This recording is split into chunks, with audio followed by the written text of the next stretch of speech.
नमस्कार दोस्तों, आज बात करेंगे पपला की गर्लफ्रेंड जिया की, क्योंकि जिया जेल से बाहर आ चुकी है। पपला अभी भी जेल में है, लेकिन जिया ने बाहर आने के बाद पपला पर कई गंभीर आरोप लगाए हैं। उन्होंने मीडिया से बात की है। आखिर पपला के बारे में जिया का क्या कहना है, आइए जानते हैं। जिया बोलते हैं कि मैं महाराष्ट्र के कोल्हापुर की जिम में ट्रेनर थी। पहली बार पपला से मेरी मुलाकात पिछले साल 13 दिसंबर को हुई थी। उसने अपना नाम मान सिंह यादव बताया था, खुद को दिल्ली का रहने वाला और बिजनेसमैन बताया था। उसने बताया था कि वो लॉकडाउन की वजह से कोल्हापुर में फंस गया है। फिर कुछ दिन में जिम में ही थोड़ी बहुत बातें होती रही। एक दिन उससे मुझे खुद जिम खोलने की सलाह दी। यह भी कहा कि रूपों की व्यवस्था वह खुद कर देगा।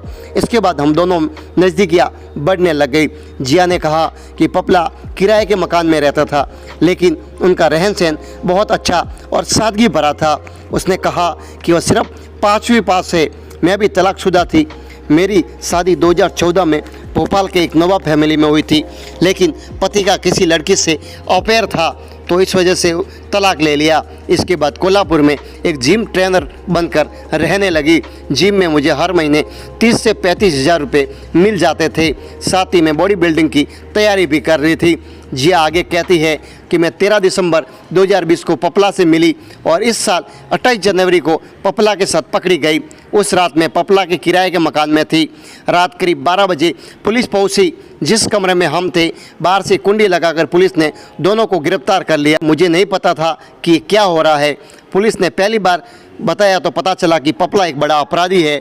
मैंने तब पहली बार उसका नाम पपला सुना था।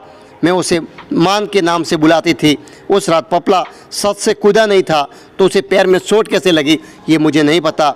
जिया ने आगे कहा कि पपला के साथ पकड़े जाने का मुझे बहुत दुख हुआ। उस समय कोई लेडी पुलिस साथ में नहीं थी। मुझे डर लग रहा था, लेकिन जेल में आने के बाद मैंने खुद को संभाल लिया। जेल में रहते हुए मैंने रामायण पढ़ी। जिस तरीके से रावण ने सीता की आंखों में धूल झोंकी, उसके साथ विश्वासघात किया, ठीक उसी तरह पपला ने भी मुझे ठगा, झूठ बोलकर मुझे अंधकार में रखा। रामायण के अलावा मैंने और किताबें पढ़कर समय गुजार दिया। अपनी फिटनेस पर ही थोड़ा ध्यान दिया। कुछ समय जेल के बाद अन्य महिलाओं से बातचीत कर जाती, जिससे मेरा समय कट जाता था। जेल से बाहर आने के बाद जिया ने कहा कि मुझे पपला से कोई सहानुभूति बिल्कुल भी नहीं है। पपला ने मुझे धोखे में रखा, मुझे सब कुछ छुपाया और मुझे झूठ बोलना पसंद भी नहीं था।